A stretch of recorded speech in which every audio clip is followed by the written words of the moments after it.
بسم اللہ الرحمن الرحیم۔ السلام علیکم۔ شہیدان وفا کے حوصلے تھے دید کے قابل، وہاں پر شکر کرتے تھے جہاں پر صبر مشکل تھا۔ کربلا جیسے موضوع پر اگرچہ تاریخ کی کتابیں واقعات سے لبریز ہیں اور اتنا کچھ لکھا جا چکا ہے کہ اس کا خلاصہ بیان کرنا بھی مشکل ہے، مگر پھر بھی تاریخ کی اوراق گردانی کرتے ہوئے ان واقعات کو تازہ کرنے کا مقصد صرف اور صرف خانوادہ رسول صلی اللہ علیہ وآلہ وسلم کے ساتھ محبت کا اظہار کرنا ہے، کیونکہ آپ صلی اللہ علیہ وآلہ وسلم نے دین اسلام ہم تک پہنچانے کے بدلے میں سوائے اہل بیت کی محبت کے اور کچھ نہیں مانگا۔ میں آپ کا میزبان صفدر علی ہوں اور یہ ٹیلن نیوز اسپیشل کا ایک خصوصی پروگرام ہے۔ ناظرین گرامی، اس تذکرے کے ذریعے شہادتوں میں اس عظیم شان شہادت کو عوام الناس کے ذہنوں میں اجاگر کر کے سنت حسینیہ کی ادائیگی کے ذریعے یزیدیت کو روکنے کے لیے تیار رہنا چاہیے۔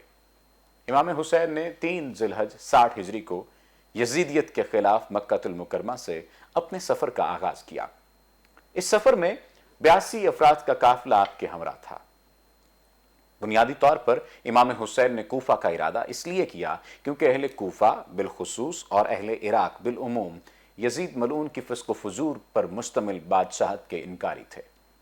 جب انہیں معلوم ہوا کہ امام حسین علیہ السلام نے بھی نہ صرف یہ کہ یزید کی بیعت سے انکار کیا ہے بلکہ اس کی بادشاہت سے اختلاف کرتے ہوئے خروج بھی کر لیا ہے اور مکہ روانہ ہو گئے ہیں، تو اس سے کوفیوں کے حوصلے اور بڑھے۔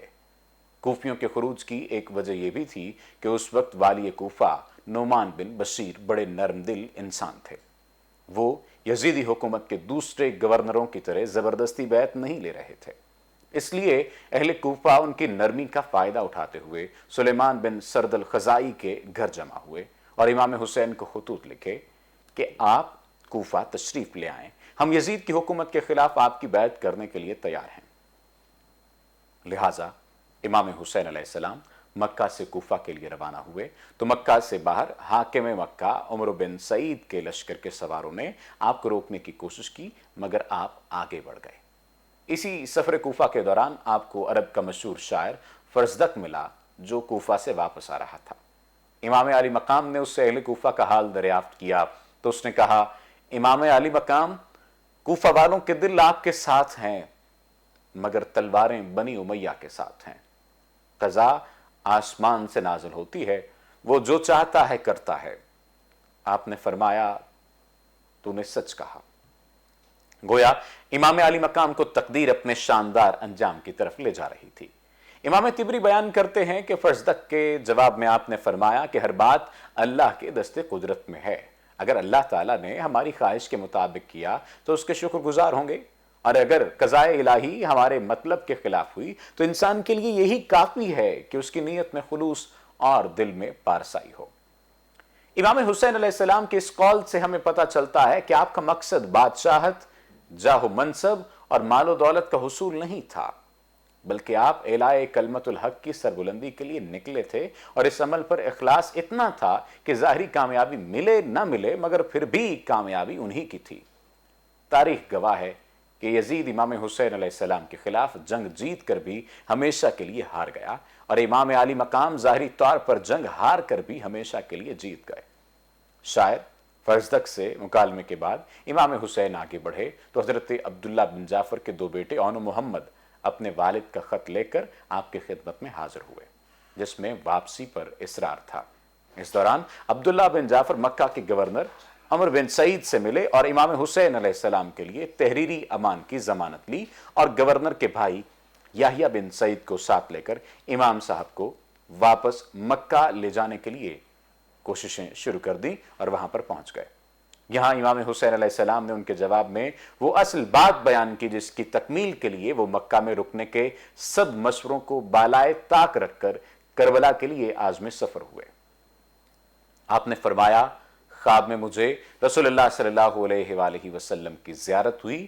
آپ صلی اللہ علیہ وآلہ وسلم نے مجھے حکم دیا جسے میں بالضرور پورا کروں گا، خواہ حالات میرے موافق ہوں یا مخالف۔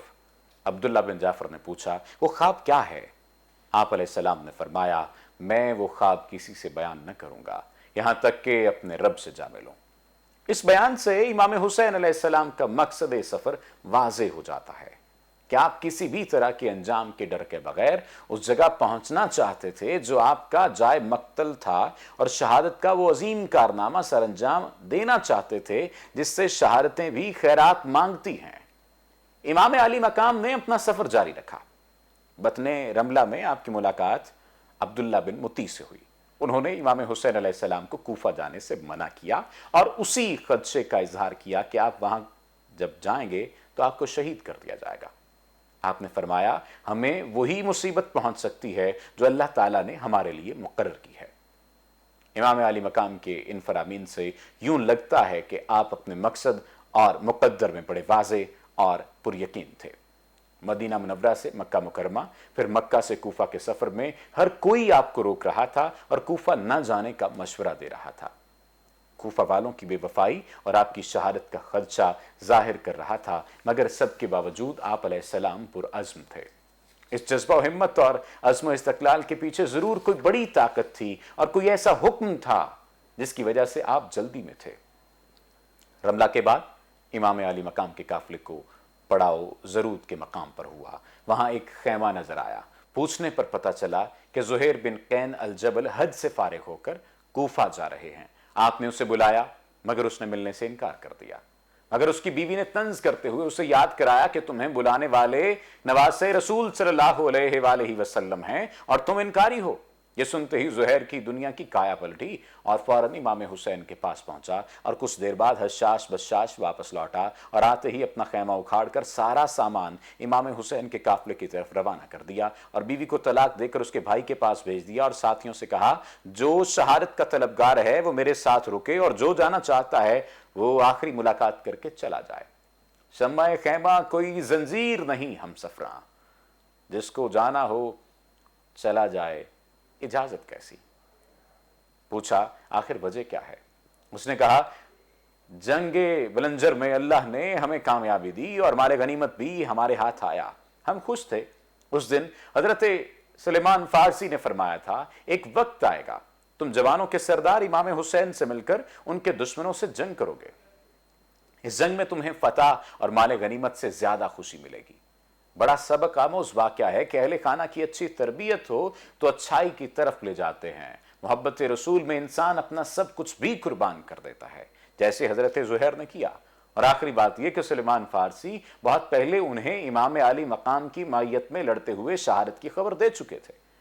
حضرت زہیر بن قین بھی ان خوش قسمت لوگوں میں شامل تھے جن کی شہادت کربلا میں ہوئی۔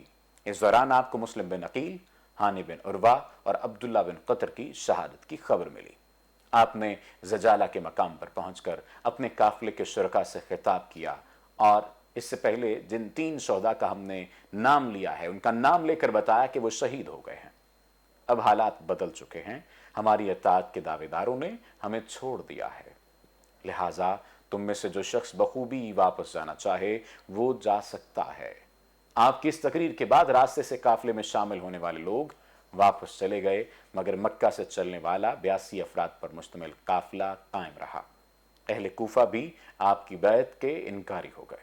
اہل کوفہ کے اس تیزی سے بدلنے کی ایک بڑی وجہ نعمان بشیر کا گورنری سے معزول ہونا اور ان کی جگہ ابن زیاد ملعون کا تقرر بھی تھا۔ نعمان بن بشیر بنیادی طور پر بادشاہی نظام کو ناپسند کرتے تھے، اسی وجہ سے اہل کوفہ کے ساتھ ان کا رویہ سخت نہ تھا۔ اس بات کی خبر یزید کو ملی۔ اس نے بڑی رقم دے کر ایک جاسوس نعمان بن بشیر کے دربار میں بھیجا، جس نے ان سے پوچھا کہ کوفہ میں حکومت کے خلاف بغاوت ہو رہی ہے اور آپ خاموش ہیں، وجہ کیا ہے؟ اس پر نعمان نے کہا میں گورنری کی قوت استعمال کر کے احکام الہی کے خلاف سرکشی اور خلق خدا پر ظلم نہیں ڈھا سکتا۔ جاسوس نے فوری یزید کو اطلاع کی۔ یزید نے چند درباریوں کے مشورے پر نعمان بن بشیر کو معزول کر کے کوفہ کو ابن زیاد کی گورنری میں دے دیا، جو اس وقت بصرہ کا گورنر تھا۔ ابن زیاد ملعون انتہائی سفاک اور شقی القلب شخص تھا۔ اس نے آتے ہی بڑے بڑے سرداروں کو اپنی حمایت میں لے لیا۔ ایک وقت ایسا بھی آیا کہ 4000 کوفیوں کے لشکر نے امام مسلم بن عقیل کی مائیت میں گورنر ہاؤس پر حملہ کیا، مگر کوفی وہاں اپنے سرداروں کو دیکھ کر واپس پلٹ گئے اور مسلم بن عقیل کے ساتھ چند 100 افراد رہ گئے۔ مسلم بن عقیل کی شہادت کے بعد آخرکار ابن زیاد ملعون نے کوفہ کا کنٹرول سنبھال لیا۔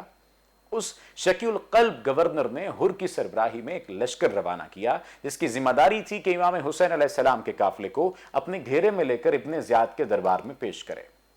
مقام ذی حشم میں ہر کے لشکر نے امام حسین کے قافلے کو گھیر لیا۔ امام علی مقام نے واپس جانے کی شرط رکھی جسے رد کر دیا گیا۔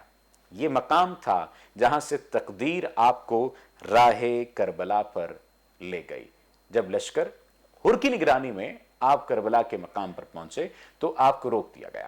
آپ نے پوچھا اس جگہ کا نام کیا ہے؟ جب پتا چلا کہ اس کا نام کربلا ہے تو آپ نے فرمایا یہی کرب و بلا یعنی پریشانیوں اور مصیبتوں کا مقام ہے اور یہی ہمارے مقتل یعنی ہمارے قتل ہونے کی جگہ ہے۔ ناظرین گرامی، امام علی مقام کے جملے سے اندازہ ہوتا ہے کہ آپ کو یقین تھا کہ مقام کربلا پر آپ کو اور آپ کے ساتھیوں کو قتل کر دیا جائے گا۔ اسی دوران عمر بن سعد کا لشکر جو بنیادی طور پر ایران میں کردوں کی بغاوت کو کچلنے کے لیے ترتیب دیا گیا تھا، اسے حکم دیا گیا کہ پہلے امام حسین کی بغاوت سے نمٹے۔ لہٰذا ابن سعد کا یہ لشکر کربلا پہنچ گیا۔ ان ظالموں کو معلوم نہیں تھا کہ یہ بغاوت نہیں تھی۔ اس دوران ابن سعد نے ابن زیاد کو امام حسین بھیجا کہ آپ واپس جانا چاہتے ہیں، مگر غرور و تکبر کی اس علامت نے یہ سمجھا کہ یعنی امام راہ فرار چاہتے ہیں۔ حالانکہ وہ بدبخت یہ نہیں جانتا تھا کہ آپ کے سفر کے واقعات یہ واضح پیغام دے رہے تھے کہ آپ کو اور آپ کے قافلے والوں کو قتل کر دیا جائے گا۔ 7ویں محرم کو ابن زیاد بدبخت نے دوسرے حکم نامے کے ذریعے ابن سعد کو امام علی مقام کے قافلے کا پانی روکنے کا حکم دیا، جس کی تعمیل کے لیے 500 سواروں کو نہر فرات پر تعینات کر دیا گیا۔ پھر کربلا کے بعد دکھائی نہیں دیا ایسا کوئی بھی شخص کہ پیاسا کہیں جسے۔ ایک شخص عبداللہ بن ابی حسین ازدی نے بڑے غرور سے پکار کر کہا، اے حسین، یہ آسمانی رنگ کا پانی ہے مگر آج کے بعد تجھے ایک قطرہ بھی نہ ملے گا۔ نبی کی آل کو اذیت دینے والے نے گویا نبی کریم صلی اللہ علیہ وآلہ وسلم کو اذیت دی۔ امام علی مقام نے فرمایا، اے اللہ، اسے پیاس کی حالت میں مار۔ حمید بن مسلم کی روایت امام طبری بیان کرتے ہیں کہ یہ بدبخت بعد میں بیمار ہوا، پانی پیتا تو فوری قے کر دیتا اور پھر پیاس پیاس کرتا مرا۔ قابل غور نکتہ ہے کہ اگر امام علی مقام کی یہ دعا اس بدبخت کے حق میں قبول ہو گئی تو امام حسین نے اپنے لیے پانی کی دعا کیوں نہ کی؟ یہی وہ فلسفہ شہادت امام حسین ہے کہ آپ نے ایک ایک لمحے، ایک ایک جگہ اور اپنے ایک ایک عمل سے ایسی تاریخ رقم کی جو قیامت تک یزیدیت کے خلاف لڑنے والوں کے لیے امید اور حوصلے کا ذریعہ ہے۔ آپ نے یہ مثال قائم کر دی کہ دین کو بچانے کے لیے رخصت کی بجائے راہ عزیمت پر چلنا پڑتا ہے۔ ظاہری اور فوری کامیابی کے بجائے دائمی اور اخروی کامیابی ہی بہتر ہے، اور آج واقعہ کربلا ان لوگوں کے لیے سب سے بڑا حوصلہ ہے جو یزیدی صفت حکمرانوں کے خلاف اپنی جد و جہد جاری رکھ کر سنت حسینی کو زندہ رکھے ہوئے ہیں۔ اسی لیے محرم کے مہینے میں واقعہ کربلا کو تازہ کیا جاتا ہے تاکہ لوگوں کے ذہن دنیاوی جاہ و حشمت اور مال و دولت کی گرد میں اس واقعے کو بھول ہی نہ جائیں، کیونکہ یزیدیت شیطان مردود کی سرپرستی میں ہر وقت مصروف عمل رہتی ہے۔ اگر اس کے مقابلے کے لیے حسینیت کو زندہ نہ رکھا جائے تو اسلام کا چہرہ گرد آلود ہو سکتا ہے۔ اس تمام تر صورتحال، اس تمام تر واقعے، اس تمام تر درس پر بات کرنے کے لیے ہمیں جوائن کیا ہے فرحانہ وے صاحبہ نے۔ فرحانہ وے صاحبہ، آپ کا بہت شکریہ وقت دینے کے لیے۔ یہ واقعہ جو ہم نے بیان کیا ہے، یہ جو سفر ہم نے بیان کیا ہے، اس پر ایک تو کہیے کہ خواتین کا کردار کس طرح سے رہا، خواتین کے کردار کو آپ کس نقطۂ نظر سے دیکھتی ہیں، اور یہ بھی کہیے گا کہ جو سبق ہمیں ملتا ہے، جو انسانیت کو سبق ملتا ہے، وہ کن مشکلات سے امام حسین علیہ السلام نے ہم تک پہنچایا، اور خصوصاً خواتین پر جو ذمہ داری عائد ہوتی ہے معاشرے کی تکمیل کی، معاشرے کی تربیت کی، وہ کس طرح سے ہمیں اہل بیت علیہ السلام سے وہ تربیت کا سبق ملتا ہے۔ جی بہت شکریہ۔ بسم اللہ الرحمن الرحیم۔ آپ نے جو پورا ذکر کیا امام کے سفر کے حوالے سے، تو میں اس میں کچھ چیزیں ایڈ کرنا چاہوں گی۔ ویسے تو سبق ایک بہت بڑا ہے اور چند چیزیں شیئر کر کے آپ سے اس سبق کی طرف آئیں گے۔ یہ ہم سب جانتے ہیں کہ قافلہ سالار اور نواز رسول بزم انسانیت کے روشن چراغ حضرت امام حسین کا وہ سفر عشق جو طیبہ سے شروع ہوتا ہے اور میدان کربلا میں مکمل ہوتا ہے. اس میں امام عالی مقام حضرت امام حسین علیہ السلام اپنے 72 ساتھیوں کے ہمراہ کربلا پہنچتے ہیں، اور ان 72 ساتھیوں میں خواتین کا کردار جو ہے وہ کسی صورت بھلایا نہیں جا سکتا، اس کو اگنور نہیں کیا جا سکتا. یہ وہ خواتین ہیں جس میں آپ کی 2 بہنیں بھی ہیں، حضرت ام کلثوم رضی اللہ تعالیٰ عنہ، اور آپ کی بہن جن کو ام المصائب کہا گیا ہے شہزادی زینب رضی اللہ تعالیٰ عنہ. آپ کی صاحبزادی ہیں بی بی سکینہ. اس کے علاوہ آپ کی اہلیہ ہیں شہر بانو جو امام زین العابدین کی والدہ ہیں. ام لیلہ آپ کی ایک اور زوجہ محترمہ جو کہ علی اکبر کی والدہ ہیں. ام رباب جو کہ علی اصغر اور سکینہ کی والدہ ہیں. اس کے علاوہ آپ کے ساتھ ام فروہ ہیں جو امام حسن کی بیوہ ہیں اور اپنے بیٹے کے ساتھ آئی ہیں. تو یہ تمام خواتین جن کا ہم نام لے رہے ہیں، جن کا ہم ذکر کر رہے ہیں، یہ وہ ہیں جنہوں نے صداقت، جرأت، شجاعت اور صبر و استقامت کی وہ مثال قائم کی کہ جس کی کوئی نظیر نہیں ملتی. اور میں سمجھتی ہوں کہ خواتین کا کردار جو میدان کربلا میں ہے وہ صرف وہیں تک نہیں ہے، بلکہ جہاں سے امام عالی مقام نے اپنے سفر کا آغاز کیا، یعنی جب 28 رجب کو وہ 60 ہجری کو آج یعنی کہ 8 مئی 680 عیسوی میں پیر کے دن صبح سویرے مدینے سے نکلتے ہیں اور سفر کا آغاز کرتے ہیں، اور یہ تمام خواتین اپنے بچوں کے ساتھ امام کے ساتھ ہیں، تو گویا وہ یہ پیغام دے رہی ہیں کہ کسی بھی وقت ہم نے آپ کو اکیلا نہیں چھوڑا اور ہم اکیلا چھوڑنا نہیں چاہتے. اور 2 محرم الحرام کو جب یہ قافلہ 61 ہجری 3 اکتوبر 680 عیسوی کو کربلا پہنچتا ہے، تو اس پورے ایک مہینے کے سفر میں جو کہ آپ نے کئی مقامات پر جہاں آپ رکے بھی، لیکن ان تمام خواتین نے جو چھوٹے بچوں کے ساتھ ہیں، گرمی کا موسم ہے، بھوک کی شدت ہے، اور کئی جگہوں پر قافلہ جو ہے اس نے پڑاؤ ڈالا ہے اور پھر یہاں تک پہنچا ہے. تو آپ سوچئے کہ ایک خاتون خود، جس کو ہمیشہ یہ کہا جاتا ہے کہ وہ ایک نازک ہے، لیکن جب اس کے ساتھ چھوٹے بچے بھی ہوں، اور چھوٹا بچہ وہ جس کی عمر 6 ماہ ہے، وہ عورت بھی ساتھ میں ہے، تو اس کا مطلب یہی ہے کہ یہ تمام خواتین یہ پیغام دے رہی ہیں کہ ہم امام کے ساتھ ہیں اور اللہ کی اطاعت میں ہم سر جھکائے ہوئے ہیں، اور یہی بات جو ہے ان کے کردار کی بلندی کا اظہار ہے. اور یہ سب خواتین وہ ہیں جو کہ جانتی ہیں جی کہ امام علی مقام امام حسین علیہ السلام جو ہیں وہ دین اور نظام کو بچانے کے لیے نکلے ہیں، یعنی بالکل. وہ دین جو ان کے نانا کا دین ہے، جس کے لیے انہوں نے بے شمار قربانیاں سہی ہیں، اپنے مقصد سے کبھی پیچھے نہیں ہٹے. امام حسین علیہ السلام یہ چاہتے ہیں کہ اس دین میں کسی قسم کا کوئی بگاڑ پیدا نہ ہو. اور ایسے میں جب ہم ان خواتین کا کردار دیکھتے ہیں، اور خاص طور سے حضرت امام حسین علیہ السلام کی بہن حضرت زینب سلام اللہ علیہ کا، سلام جو اللہ کہ علیہ. ہر وقت اپنے بھائی کے ساتھ ہیں اور یہ کہتی ہیں کہ فکر نہ کریں، ہم آپ کے ساتھ ہیں. اور پھر یہ کہتی ہیں کہ کاش کہ عورتوں کو اذن جہاد ہوتا تو میں اپنے بھائی پر قربان ہو جاتی. تو گویا یہ وہ خواتین ہیں جنہوں نے خود میدان میں نہ جاتے ہوئے بھی اپنے جگر گوشوں کو میدان میں بھیجا تاکہ امام علی مقام کے ساتھ وہ کھڑے ہوں. اور عمر کا انہوں نے خیال نہیں کیا، چاہے کوئی 10 سال کا ہے، 18 سال کا ہے یا 22 سال کا ہے.